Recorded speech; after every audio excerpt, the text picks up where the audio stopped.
If you love music and you want to share it with others, but you don't know where to start with DJing, you've come to the right place. Many people feel stuck because they think DJing requires expensive equipment or years of experience.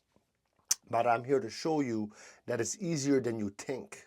So to get started, first download the DJAY app, which lets you mix Spotify music like a real DJ. Second, explore Serato DJ Lite. I'll put it in the description. It's a free tool that works with Spotify for smooth mixing. Third, try using Virtual DJ. It has great effects to make your, your sets more fun. Fourth, learn how to create perfect transitions between songs with beat matching so that your audience never feels the pause.